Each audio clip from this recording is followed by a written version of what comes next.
Continue काम करावं लागते. आजचं लेक्चर आपण बघणार आहोत या स्वरूपात. पुढील आपले करंट अफेअरचे लेक्चर चालणार आहेत. इथून 100% ग्वाही देतो. तुम्हाला घरी जाऊन काहीच करायची गरज नाही. आपले लेक्चर करायचे, काही वर्कशीट देणार आहेत, काही नोट्स उपलब्ध करून देणार, तेवढंच करायचं, बाकी काहीच करायचं नाही. जेवढं तुम्ही केलं असेल तेवढं करा, बस संपला विषय. आता बघा, पहिलं स्वरूप आपला चालू घडामोडी ह्या विषयात ना कसा शिकवायचा किंवा कसा आपण शिकलो पाहिजे किंवा याचा अभ्यास कसा केला हे बघू. एक लक्षात घ्या, पहिले एक लक्षात घ्या, आपल्याला चालू घडामोडी करायचं आहे साधारणतः 1 वर्षातलं, पण मी या बॅचला 1.5 वर्षातलं घेणार आहे. मागचे पेपर पाहता 2.5 वर्षाचं चालू घडामोडी येऊन राहिलं. काय करणार मग, कोणी काय सांगते. पण लक्षात घ्या बाळांनो, 15 जर प्रश्न येत असेल एक्झाम्पल, हे दिसते का रे मोठं ग्रुप पेन दिसते ना, बघ नाही का काय एवढे मला दिसून आलं तर अजून किती मोठं करू, दिसत नाही. बरं तोंडानं ऐकू तर येते का, बैरे मी झाले, मी 15च म्हटलं ना, 18 कुठं म्हटलं का, किती म्हटलं 15. आता लक्षात घ्या, या 15 पैकी 12 प्रश्न किंवा 13 प्रश्न हे मागच्या 1 वर्षातलेच असतात आणि 2 प्रश्न असं दिसेल की तुम्हाला लय जुने विचारले पोट्टे खांदे, बापरे 3 वर्षाचं करंट अफेअर, मग तर 3 हे वाचावं लागेल इयरबुक, एक इयरबुक 500 पानाचं गुन्हेला 3 झाले 1500. अबे हे कार्यक्रम करायचेच नाही बिलकुल. 1च वर्षाचं तुम्ही जे आता काही वाचून आले किंवा मी जे घेणार आहे 1.5 वर्षातलं का घेतोय, कारण की आपली परीक्षा म्हणजे हे करंट अफेअर तुम्ही कंबाईन सुद्धा देणार आहेत. मग हे करंट अफेअर मी तुम्हाला राज्यसेवा आणि कंबाईनच्या अनुषंगाने दोन्ही अनुषंगाने शिकवणार आहे. दुसरं तर आता हे करायचं नाही, 1.5 वर्षातलं मीच देतो करून, कारण की बाळा ह्या 2-3 प्रश्नांसाठी इयरबुक पूर्ण त्याच्या मागच्या वर्षातलं वाचणं योग्य नाही आणि त्याच्यातही तुम्हाला ते प्रश्न येईल का नाही येईल हे माहीत नाही. कारण की जेवढे प्रश्न येतात त्याच्यातले 3-4 प्रश्न हे कोणालाच माहीत नसते आयोग नेमकं घेते कुठून, आणि आयोग काय म्हणते हा प्रश्न रद्द केलेला आहे असा झटका देते का नाही. त्याच्यामुळे त्याचं टेन्शन घ्यायचं नाही. आपल्याला किमान 12 मार्क आले पाहिजे. 15 जर प्रश्न असतील संपला विषय, काही घेणं नाही. पोट्टेले 12 मार्क येत नाही. मागच्या 10-12 वर्षांपासून चालू घडामोडी शिकवतोय. पोट्टेचा ॲव्हरेज स्कोर चालू घडामोडीमध्ये असतो 5, 4, 3, 2, 1. काहून? कारण की ते शेवटचा 8च दिवस वाचतात, कारण की त्याला लय सोपा वाटतो विषय आणि हाच विषय रिझल्ट काढून येणारा असतो. ठीक आहे, कारण की हा विषय तुमच्या हे कुठं गेलं, इकडे पलटलं काय, येणार की नाही इकडे, काय झालं याला,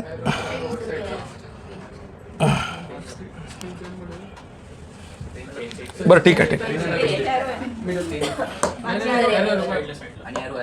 कुठला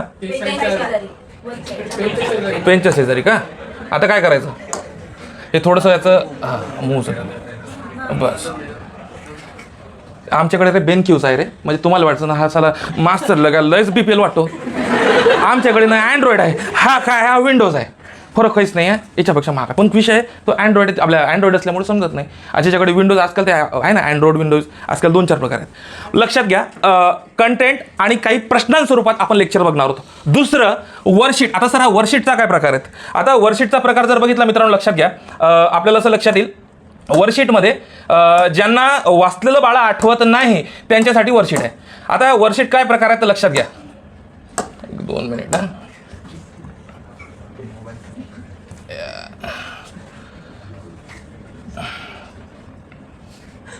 दोन मिनिटं ना भाई, असे कोण हसता आडवे तिथे.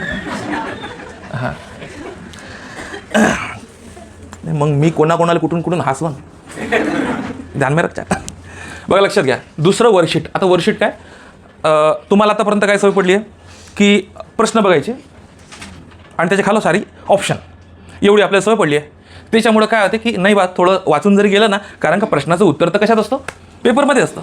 वर्कशीट अशा तयार केलेल्या आहेत, तुम्हाला सगळ्या गोष्टी आठवतील. आता त्या लेक्चरनंतर देईल किंवा जे पुढचं आपलं सेशन असेल तेच असणार आहे. ते वर्कशीट डायरेक्ट भरावं लागतं. त्याचं मी डेमोही तुम्हाला एखादी PDF माझ्याकडे असेल तर ते तुम्हाला पाठवतो. ते तुम्हाला अभ्यास केलेला अभ्यास कसा आठवायचा त्याच्यासाठी आहे. दुसरं की नोट्स काय असतात. आता तुम्हाला लक्षात घ्या, चालू घडामोडीच्या नोट्स काढणं फार गरजेचं आहे. आज लेक्चरमध्ये करावं लागणार. का सांगतो, कारण का फॅक्च्युअल डाटा तुमचं ना नोट्स काढायचं ना ट्रॅडिशनल मेथड मला बिलकुल आवडत नाही. कोणत्याच पोट्याचं जो पुस्तक काढलं रे काढलं, पहिल्या पानापासून शेवटच्या पानापर्यंत पुस्तक 250 पानांचं 300 पानाच्या याच्या नोट्स असं होतं आणि तुम्ही केलंही असेल तर कृपया हे करू नका, कारण की नोट्स ह्या कीवर्ड स्वरूपात असतात. ठीक आहे. दुसरं ग्रुप डिस्कशन आपल्याला इथं डिस्कस सुद्धा करायचं आहे, कारण की दुसऱ्यांना सांगितलं लगेच लक्षात राहतं ना, ते 3-4 महत्त्वाचे शब्द असतात लगेच कानात पडतात आपल्या.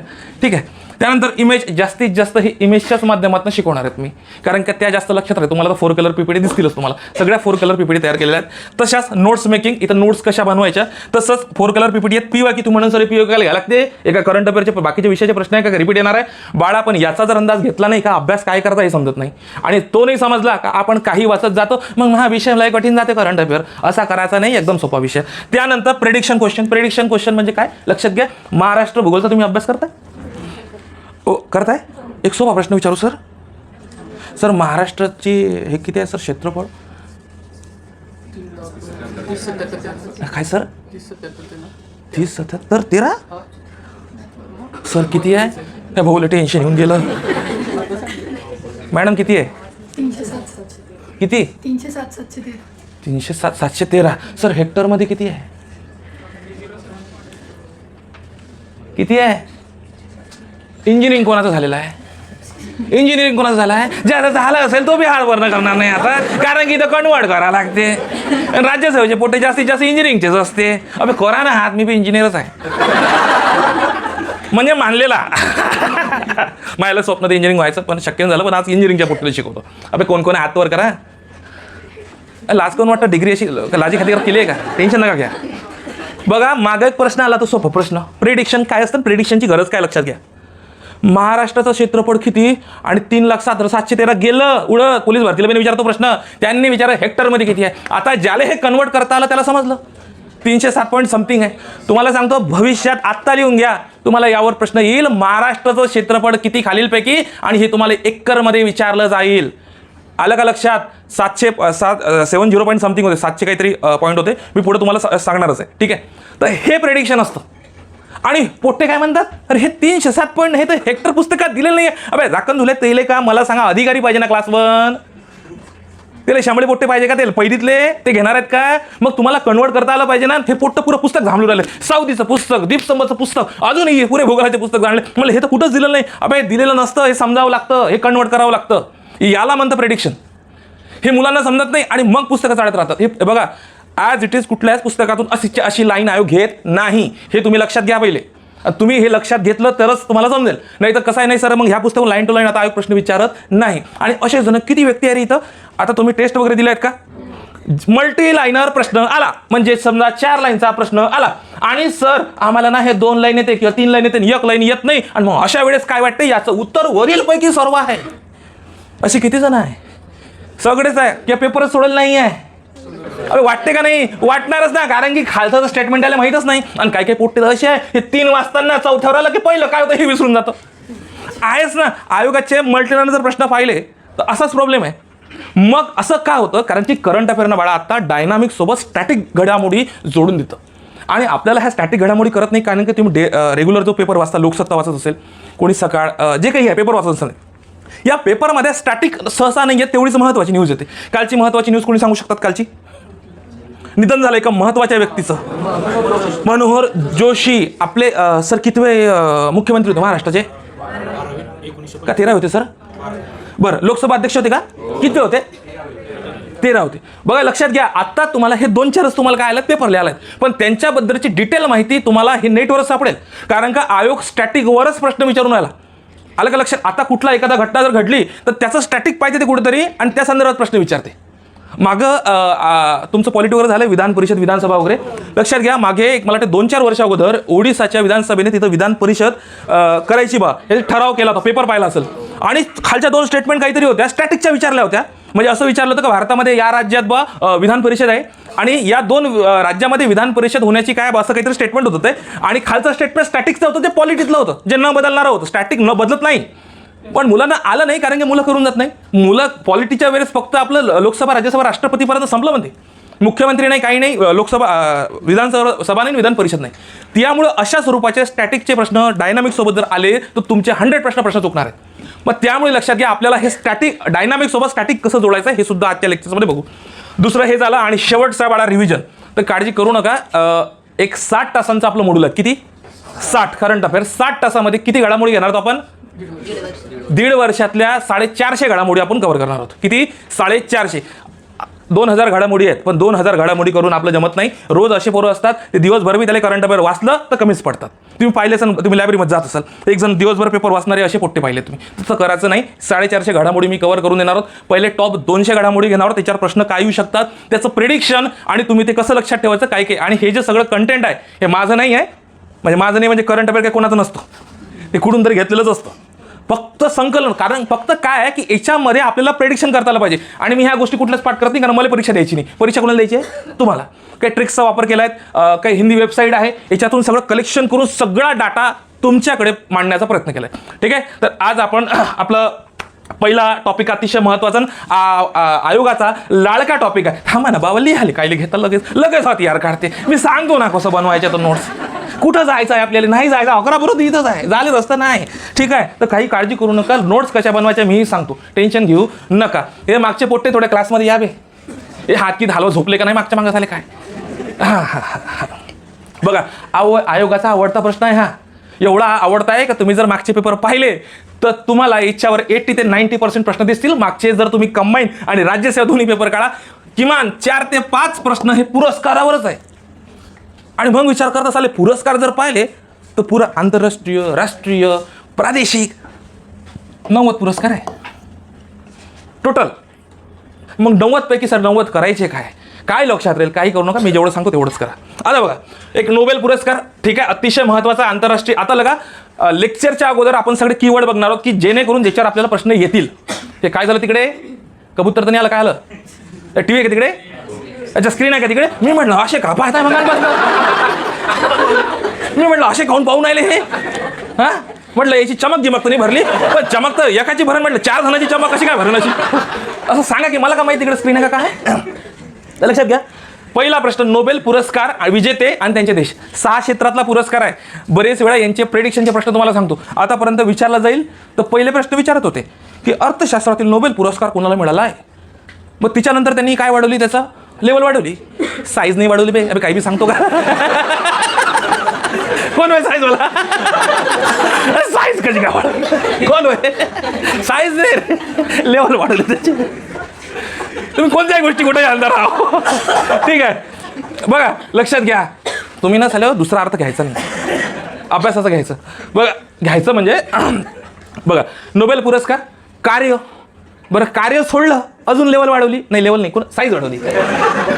काय केलं, जो विजेता आहे त्याचं बॅकग्राऊंड विचारतं, आणि बॅकग्राऊंड कधीच पेपरला येत नाही, ते तुम्हाला नेटला सर्च करावं लागतं. मग एखादा असा व्यक्ती असेल आणि आयोगाचे या 6 पैकी 3 पुरस्कार एवढे महत्त्वाचे आहे की याच्यावर आयोग साले दत्त काय काय माहिती. एक लक्षात घ्या, एक शांतता, एक साहित्य, दुसरं रे अर्थशास्त्र. याच्यावरच आयोग काय करतात, जर नोबेलवर प्रश्न आला तर 90% याच्यावर विचारतो, जास्तीत जास्त विचारला शांतता आणि साहित्यावर विचारला जातो, हे माहीत पाहिजे. मग आता याच्यामध्ये कोणत्या कार्यासाठी दिला जातो पुरस्कार, डोक्यात घाला. ठीक आहे, नोबेल विजेत्यांची पार्श्वभूमी, त्यानंतर महिला 33% आरक्षण दिलं बा आता, त्यामुळे बरं लक्षात घ्या, महिला दिवस कधी असतो रे, कधी असतो, पुरुष दिवस असतो काय, पुरुष दिवस असतो नसतो, म्हणजे पुरुष नसतो का दिवस नसतो. चलो भागून दिलं, तुम्हाला पुरुष दिवस माहीत नाही. चला, महिला सक्षमीकरणाच्या मागे एवढं लागलो की तुम्हाला महिलांचा दिवस माहीत आहे आणि पुरुषांचा दिवस माहीत नाही.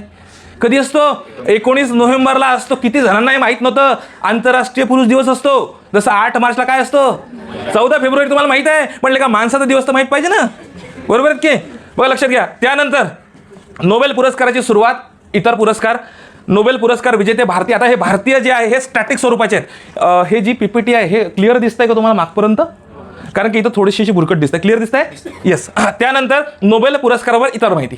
आता लक्षात घ्या, लेक्चरमध्ये या थोडे, ठीक आहे. बघा लक्षात घ्या, अर्थशास्त्रातील नोबेल, साहित्याचा नोबेल, शांततेचा नोबेल, वैद्यकशास्त्रातील नोबेल, रसायनशास्त्रातील नोबेल आणि भौतिक. त्यापैकी हा जो पुरस्कार आहे हा 1969 पासून सुरू झाला आहे, आणि बाकीचे सर्व पुरस्कार जे आहे कधीपासून सुरू झाले आहेत, 1901 पासून सुरू झालेले आहेत. कधी रे, 1901 पासून सुरू झालेले आहेत. ठीक आहे, मग आता एक एक याचा स्टॅटिक बघू आणि तसंच याच्यावर कसे प्रश्न येणार ते बघणार आहोत. ठीक आहे, हे बाई दिसते का तुम्हाला, काय नाव हिचं, क्लॉडिया गोल्डीन नाव हिचं. मग आता हिला अर्थशास्त्रासाठी नोबेल पुरस्कार दिलात. काय दिलात, अर्थशास्त्रासाठी नोबेल दिलात. आता लक्षात घ्या, इकडे पर्णर्थ नाही मागच्या मागं, बघा लक्षात घ्या, अर्थशास्त्रातील हिला काय दिला, नोबेल दिला. आता लक्षात घ्या, 2 गोष्टी हिच्याबद्दल फार महत्त्वाच्या पाहिजे. विजेती तुम्हाला माहिती आहे कुठल्या देशाची आहे. बरेच वेळा काय होतं की आपल्या, आणि यांच्यात नाव असे खतरनाक आहे की कधी कधी रसायनमधले 3 लोकांना भेटते, कोणता माणूस आणि कोणती बाई आहे हे बी लक्षात राहत नाही. आणि जर प्रश्न आला रे आला आणि त्याचे केस बी असे राहतं की नेमकी बाई होय का माणूस हे बी समजत नाही. मागच्या वेळेस 2023 मधले जो पुरस्कार 22ला भेटलाय एक व्यक्ती तसाच होता. आता कसं तिकडे फॅशन आहे ना केस लांब करायची, आलं का लक्षात. आता लक्षात घ्या, हिचं कार्य जर बघितलं, आता याचं एक ट्रिक्स आहे. मी एक यूट्यूबच्या बरेच हिंदीचे बरेच ना आपल्या इकडे जास्तीत जास्त मराठीपेक्षा ना हिंदी करंट अफेअरमध्ये बहुत चालतात. ठीक आहे, त्याच्यावर आम्ही एक ट्रिक्स बघितली होती. आता लक्षात घ्या, तुम्हाला इकॉनॉमिक्स वगैरे सरांनी शिकवलं असेल. हिचं गोल्डीनचं गोल्ड पाहिलंय का, गोल्ड काय असते? सोनं. ज्या देशाकडे सोनं जास्त असते त्याचं काय असते? अर्थव्यवस्था कशी असते? बळकट असते, स्ट्रॉंग असते. तर लक्षात द्या, गोल्ड ज्याच्याकडे आहे तिला काय भेटलेलं आहे? अर्थशास्त्रातील नोबेल भेटला, एवढंच लक्षात ठेवायचं. आता तुम्ही म्हणाल एक असतं नाव आहे, पुढं बाळा 4 ते 3 नाव आहेत. ठीक आहे, ते बी कसे लक्षात ठेवायचे हे मी सांगतो. त्यानंतर हिचं कार्य, याच्यात फक्त कीवर्ड सांगतो. बाकीचं याच्यात आपल्याला PhD करायचे काय, कोणतं कार्य मग काहूनच केलं आणि कायले काय घेणं नाही आहे. फक्त लक्षात घ्या, तुम्हाला जर याच्या कार्यावर प्रश्न आला तर हे कीवर्ड लक्षात घ्यायचं. महिलांच्या श्रम बाजाराच्या परिणामाबद्दल आपली समज वाढवली. पण तुम्हाला माहिती आहे प्रत्येक देशामध्ये किंवा आपल्या भारतामध्ये जे सॅलरी, आता तुम्ही गावाकडचे कोण आहे? सगळे गावाकडचेच आहे. हा, तो कोणी चंद्रावर थोडी राहणार आहे, गावाकडचे आहे. मग आता लक्षात घ्या, तुमच्याकडे शेती कोणाकोणाकडे आहे? सगळ्यांकडेच आहे. बरं, नाही आहे तर नाही आहे, काय नाही. पण बाई वावर आहे तर पावर आहे. हो, झुके का नाही? अरे मग आमच्याकडे 800 एकर शेती आहे. ठीक आहे, कशाला झुका? तर आता लक्षात घ्या, पण माझं नाही 800 एकरचा, मजाक करून आलं ते. बघ काय शिरत झालं, 800 एकर. 800 एकर म्हणजे किती हेक्टर झालं रे? किती झालं? 2.5 किलोमीटर. कुठचा आहे तू? ते तर मला माहिती नाही, हे मला कशाला सांगून अबे डायरेक्ट उत्तर सांगा मला. हां, मग हुशार आहे तुम्ही. ठीक आहे, तर बघा लक्षात घ्या. कोण हसलं आहे? कोण हसला माझं? कोण आहे इथे? कपिल शर्माचा शो चालू आहे, ते गुट्टी आली इथं. बघा लक्षात घ्या. आता लक्षात घ्या, अर्थशास्त्रामध्ये पुरस्कार मिळवणारी ही 3री महिला आहेत. ठीक आहे, आता तुम्हाला स्टॅटिकमध्ये प्रश्न विचारला जाईल की अर्थशास्त्रामध्ये खालीलपैकी किती व्यक्तींना, किती महिलांना, महिलावर लय चर्चा चालू आहे बरं आजकाल. महिला संदर्भात प्रश्न येणार म्हणजे येणार. आणि यावर्षी अर्थशास्त्रातला पुरस्कार महिलांना भेटलाय. आलं का लक्षात? तर यावर 100% प्रश्न येईल. याचं स्टॅटिक आणि डायनामिक दोघं बनवू. तर तुम्हाला 2 व्यक्तींचं नाव फार महत्त्वाचं लक्षात पाहिजे. एलिनॉर ऑस्ट्रॉम आणि इस्टर डफ्लो, ह्या दोन्ही व्यक्ती आहे, यांना अर्थशास्त्रातील नोबेल मिळालाय. हिला भेटलाय ऑस्ट्रॉमला 2009 आणि 2019ला भेटला इस्टर डफ्लोला. त्यानंतर बघा लक्षात घ्या, क्लॉडिया गोल्डिन तुम्हाला माहितच आहे. त्याच्यापेक्षा महत्त्वाचं की आत्तापर्यंत जेव्हापासून, कधीपासून नोबेल सुरू झाले? 1901. तेव्हापासनं आत्तापर्यंतची आता नोबेल पुरस्कार हे व्यक्तीला सुद्धा मिळतात आणि संस्थेला सुद्धा भेटतात. पण दोन्ही मिळून ही 1000वी व्यक्ती ठरली आहे जिला नोबेल पुरस्कार भेटलाय. हिचं नाव काय? Claudia Goldin. तसंच हिचं पुस्तक आहे. मागे एक शांततेचा कोणाला तरी पुरस्कार भेटला होता, तिचं पुस्तक विचारलं होतं, आपला भारतातला कोण होता रे? 2014 साली भेटला होता त्याला. सत्यार्थी. बापरे, तेव्हापासून अभ्यास करताय तुम्ही? हो, बघा लक्षात घ्या. तर त्याच्या पुस्तकांवर प्रश्न, आणि त्यांची एक संघटना होती बचपन बचाव आंदोलन. स्टॅटिकला जाऊन प्रश्न विचारले होते. तसंच हिचं पुस्तक आहे career and family women's century long journey towards equity नावाचं हिचं हे पुस्तक आहे. एक लक्षात घ्या, हे अतिशय महत्त्वाचं पुस्तक आहे. यावर सुद्धा प्रश्न येऊ शकतो. आता महिलांच्या संदर्भात आहे म्हणजे पुस्तकात नावामध्ये काय येईल? विमेन्स येणारच आहे. हे सुद्धा आपल्याला माहीत असणं गरजेचं आहे. आता नोट्स बनवताना तुम्हाला मी एक गोष्ट सांगतो, साध्या नोट्स बनवायच्या नाही. आपलं अभ्यास काय करतो आपण? जागतिक भूगोल, सगळं करंट अफेअर कसं आहे आपल्याला जगाचा करायचा आहे. तर पहिले बाळा करायचा आपला गोलामध्ये काय लिहायचं? अर्थशास्त्रातील नोबेल. माय लिहायला जीवार येते म्हणून शॉर्ट पण लिहितो, अर्थशास्त्रातील नोबेल.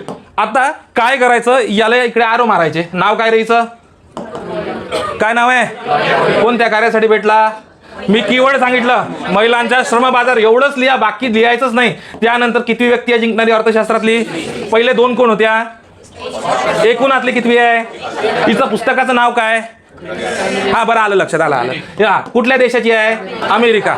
नोट्स काढताना मला असंच पाहिजे. ऑनलाईनवाले पण लक्षात घ्या, तुम्ही बघत असाल तर अशाच स्वरूपाच्या नोट्स काढायच्या. आलं का लक्षात? मला गोल्यामध्येच लागन. आणि कोणी जर हे असं सरळ लिहत गेलं तर लक्षात घ्या, पेपर 28 तारखेला आहे आपला. तो कृपया करून जेवढं सांगतो तेवढं करा. गॅरंटी माझी आहे तुम्हाला 12+ मार्क मिळेल. पण मग म्हणून सर मग हे करावंच लागतं का? हो बाळा, कारण की तुम्हाला सांगतो याच्यानंतर तुम्हाला इथं काहीच करायची गरज असणार नाही. लेक्चरमध्ये तुम्हाला आज 11 वाजता लेक्चर झाल्यावर समजेल की तेवढे टॉपिक झाले ना, तेवढे माझ्या पुढे डोक्यात घुसले आणि हे सुटणारच नाही. ठीक आहे, कारण का लावणीच करायचं बाकी आहे मी इथं. ध्यान में आहे क्या? हां, देतो बे, टेन्शन ना घ्या. आता बघा, साहित्यातील नोबेल महत्वाचं आहे. साहित्यातील नोबेल हा लेखा माणूस कसा वाटतो रे? हा टायगर. भूत कोण म्हणलं बे? भूत कोण वाटतं का? काही सांगतं का बे? भूत कोणत्या अंगाला वाटतोय? टायगर वाटतोय ना. आताच गणना झाली. अरे बाबा, माझं पुस्तक आहे करंट बुस्टर, तुम्हाला सरांनी वगैरे सांगितलं असेल, दिलंय. लक्षात घ्या, एक साधारणतः 12वी आवृत्ती आली. आता विषय काय झाला त्याच्यामध्ये ना, आता पहिला हिमबिबट्याचा अहवाल आला, माहिती आहे? त्यात टाकला मी हिमबिबट्याचं चित्र सुद्धा आहे. मला उस्मानाबादून फोन आला एक 8-10 दिवस पहिले. म्हणले सर तुमच्या पुस्तकामध्ये चुकी दिलं. म्हटलं काय सर? म्हणे वाघांची संख्या तर एवढी आहे, तुम्ही तर 718 दिसले. म्हटलं झाकण झुल्या तो बिबट्या होईना. हे सारखे दिसता म्हणे. अबे म्हटलं तो फोटो ब्लॅक अँड व्हाईट आहे ना. आता हे ब्लॅक अँड व्हाईटमध्ये मला त्याच्या अंगावर हिम पडलेले कसे दाखवणार आहेत. तर काही पोट्टांना अजूनही हिम बिबट्या, त्याच्यातला चित्ता, त्यानंतर चित्त्यानंतर वाघ आणि नंतर काय असतो रे जे काही याच्यातले फरकच समजत नाही. तुम्हाला सांगतो महाराष्ट्रातली अशी संस्था आहे 28 का 29 जुलैला आंतरराष्ट्रीय व्याघ्र दिवस असतो. या दिवशी आता कसं सवय खूप पडली आहेत ना, व्याघ्र दिनाच्या खूप खूप शुभेच्छा शुभेच्छुक असे असतात की नाही. चायला इकडून फोटो कोणाचा बिबट्याचा. म्हणजे विचार करा त्याला बिबट्यातला आणि वाघातला फरक समजत नाही. व्याघ्र दिनाच्या शुभेच्छा देतो आणि फोटो काढतो बिबट्याचा. अरे सारखेच तर दिसता म्हणता ना. पिवळा कलर आहे म्हणून सोनंच आहे काय. आलं का लक्षात. हेही समजलं पाहिजे. आता साहित्याचं जर म्हटलं तर लक्षात घ्या, साहित्याचं जर आपण एक काय म्हणतात त्याला लक्षात जर घेतलं साहित्याचा पुरस्कार, तर साहित्यामध्ये तुम्हाला लक्षात घ्या, साहित्य म्हणजे काय असेल, पुस्तकच वाचलं असं की नाही. बरोबर आहे की नाही. पुस्तकच वाचलं असेल. तुम्ही पण पुस्तक वाचता का. वाचता. पुस्तकाच्या प्रेमात पडता का. पुस्तकाच्या प्रेमात नाही पडत. मग कोणाच्या पडता. मित्रांच्या प्रेमात पडायला वेळ कुठे आहे सर इथं. असं करू तर काय ना. हां आलं. हां बघा लक्षात घ्या. आता हा जॉन फासे आहे. जॉन फासे कुठल्या देशाचा आहे. नॉर्वेचा. साहित्यावर प्रश्न येतो म्हणून पहिले 3 टॉपिक घेतले. लक्षात घ्या साहित्याचा नोबेल मिळाला नॉर्वेचा आहे. नॉर्वे. कुणी गेलंय का नॉर्वेला. गेलंय का. भविष्यात जायचं आहे का. जायचंच आहे हवामानानं. अधिकारी बनायचं आहे का. हे बघा कॉन्फिडन्स फुल पाहिजे. तुम्हाला सांगतो स्पर्धा परीक्षेमध्ये पोट्ट्यांचा अभ्यास कमी नाही आहे. बरं तुम्ही जे इथं आज क्लासमध्ये बसले महाराष्ट्रातले पोट्टे का अभ्यास करून राहिले काय. करून ते बी करून राहिले. पोट्टेचा कॉन्फिडन्सच दिला आहे तो 200% पाहिजे. आणि जेव्हा कॉन्फिडन्स 200% येतो न येणाऱ्याही प्रश्नात तो हात घालतो, कारण की त्याचं लॉजिक डेव्हलप झालं पाहिजे. तुमचं लॉजिक बुस्टर पुस्तक बघितलं असेल ना. तुम्हाला सांगतो स्पर्धा परीक्षेत जेवढं तुम्ही पुस्तकातून वाचताना बाळा तेवढं तिथं येईल याची गॅरंटी नाही, पण तुमचं लॉजिक तेवढं डेव्हलप झालं पाहिजे जेणेकरून न येणाराही प्रश्न तुम्हाला हात घालता आला पाहिजे. मी काही असे प्रश्न सुद्धा घेणार आहोत त्याच्यात तुम्हाला एक बी स्टेटमेंट माहीत नाही तरी प्रश्न सोडू शकता. तुम्ही म्हणाल बाबा हा तर जीनच आला बाबा. बरोबर आहे ना. तर ते कसे सॉल्व्ह करायचे, कारण का माझा MCQवरचा हँड जबरदस्त आहे 2-4 विषयातला. त्याच्यातला एक करंट अफेअर आहे. त्यानंतर बघा लक्षात घ्या यांची पहिली कादंबरी. आता हा साहित्याचा आहे तर याच्या संदर्भात काय विचारेल. कादंबरीच विचारेल ना. याच्या बायकोचं नाव थोडी विचारेल. बरोबर आहेत ना. मला तर तसं ह्या सिंगलच वाटून राहिला. दाढीवाडीवाले असं नका समजा इथं जे दाढीवाले ते सिंगल आहे बा. मी काही म्हणून नाही राहिलो. ठीक आहे 2-4 बी असू शकता. ठीक आहे.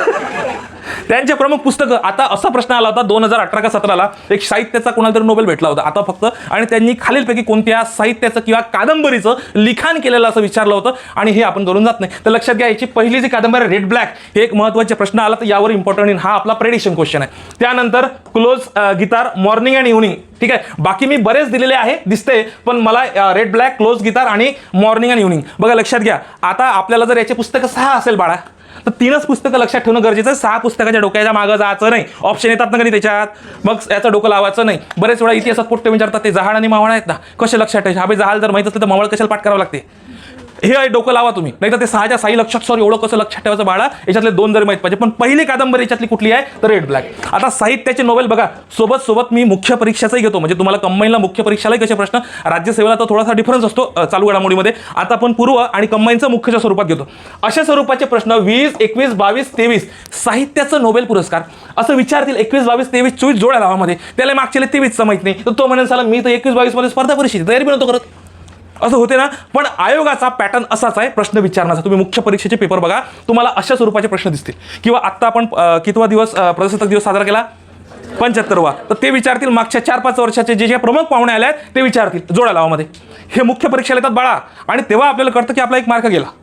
तर अभ्यास करताना किंवा तुम्ही वाचतानाही अशा स्वरूपाचा केला गेला पाहिजे. लक्षात घ्या 23ला तर जॉन फासे. आता फासे कादंबरी वाचतोय.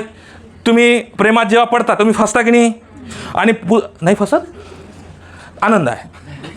ठीक आहे. पण मग पुस्तक ही मित्रच असते की नाही. कोणतं पुस्तक लय आवडून जाते, लय आवडते. त्याच्या प्रेमात पडते बिचारा, एवढा त्याच्यात फसतो. तर साहित्याच्या संदर्भात म्हणून इथं याचं काय आहे फसणे, म्हणजे जॉन फसला. कशात कोणत्याही पुस्तकात. असं समजा जॉन कशात फसला रेड ब्लॅकमध्ये. रेड ब्लॅक माहिती आहे ना, रेड बुल नाही रेड ब्लॅक. हां ते पोट्यांना माहीत म्हणते भाव म्हणते. ठीक आलं का लक्षात. तर हे त्याचं आहे उत्तर. त्यानंतर बघा लक्षात घ्या तुम्हाला दिसतंय हे महिला दिसते का. चला कोणतं तेल लावते काय माहिती, एवढे गाडे गाडे केस काय कशा बाईचे या काय माहिती. माहीत असायला या वयात पिकून गेले. ठीक आहे. हिचे काय कसे देवदाणे झालं काय हे प्रत्येक वेळेस असं काय तरी म्हणजे पेन करू लगेच. हां लाल करतो लाल. हां, आलं का लक्षात? काय आम्ही नवरत्न कशाला, नवरत्न तर डोकं दुखल्यावर लावतो ना, अजून कुठलं तरी आदिवासी वगैरे ते तेल लावते, घणे घाले. ठीक आहे, ते काय हसून राहिले? तुम्ही तेल लावून आले? हां, लक्षात घ्या, शांततेचा नोबेल. आता त्याचं नाव काय रे? नर्गिस मोहम्मदी. तुम्हाला स्वर्ग माहिती आहे का? स्वर्ग. अबे तुमच्या कोणी घरच्यांनी सांगितलं असेल ना स्वर्गात अशा अप्सरा वगैरे नसतात म्हणून. आणि हे जर पाहायचं असेल तर चांगलं कर्म करावं लागतं, नाही तर कुठं जाय म्हणते? नरकात जाय. मग लक्षात घ्या, हिनं काय केलं? इराणमध्ये महिलांवर होत असलेल्या अत्याचाराविरोधात आवाज उठवला. आला का लक्षात? अत्याचार होण्याला नरकात गेल्यावर अप्सरा नाही नाचत, तिथं तुम्हाला तुमचे पकोडे तळले जाते बेसनात टाकू. हे लेग पीस. आलं का लक्षात? अत्याचार होण्याला तुमच्यावर, कोणावर? महिलांवर. आलं का लक्षात? मग हिच्या नावामध्ये काय दिसले? नर्गिसमध्ये पहिले 2 काय दिसले? नर. तर त्या संदर्भात नर्क झालं. आलं का लक्षात? आणि अत्याचार होऊन राहिला या स्वरूपाचंही लक्षात ठेवा. तसं एकच नाव आहे आणि चित्र पाहिलं काही जण तर चित्राकडेच पाहून राहिले. तुम्हाला काय वाटतं? मला दिसत नाही, तिकडचे पुरे चित्राकडेच पाहून राहिले. स्मार्ट आहे याचा अर्थ नाही का तिकडेच पाहावं. ठीक आहे, तिचं लग्न झालेलं आहे. ठीक आहे, लक्षात घ्या. हां, आता लक्षात घ्या, दुसरं महत्त्वाचं म्हणजे ही इराणची दुसरी महिला आहे, तिला हा पुरस्कार भेटलाय भाऊ. तसंच जर पाहिलं तर आता प्रश्न बघा, प्रेडिक्शन क्वेश्चन कुठे आहे? प्रेडिक्शन क्वेश्चन लगेच इथं येणार बाळा. का तुरुंगामध्ये असताना नोबेल जाहीर झालेल्या आतापर्यंत 5 व्यक्ती ज्यांना शांततेचा नोबेल भेटलाय, अशा 5 व्यक्ती कोणत्या आहे खालीलपैकी? मग तुम्ही म्हणाल मी तर साला नर्गिस मोहम्मदीच केलं होतं, मग मला बाकीचं माहीत नाही. तर हे सुद्धा माहीत पाहिजे बघा, लक्षात घ्या. कार्ल वॉन ओसियस्की, त्यानंतर ॲलेस बिएलिस्की, हा तर आता 2022चा आहे. तसंच अँग सॅन सुकी, ली शिओबो आणि नर्गिस मोहम्मदी, हे 5ही व्यक्तींचं बाळांनो नाव तुम्हाला लक्षात असणं गरजेचंच आहे. तुम्हाला रनिंगमध्ये नोट्ससुद्धा काढता येतात का? म्हणजे रनिंगमध्ये नोट्स काढता येतात का? तर तू काढू शकता का? हां, बस. मग मी पुढच्या याच्यापासून काढ. मागचं काही लिहिलं आहेत का? पण नोट्स काढताना जर ज्यानं सरळ लिहिलं तर ध्यान में रखो. मी कसं सांगितलं काय करायचा? अबे गोल नाही, काय करायचं आहे? गोला खाल्ला असेल ना, गोला, आणि इकडे असंच करायचं. जेव्हा तुम्ही परीक्षेला प्रश्न आला ना, तुम्हाला आठवते अरे मी असं काहीतरी केलं होतं. सरळ जेव्हा म्हणते तर ते काहीतरी म्हण आहे ना, ते काय घी सरळ इंग्लिश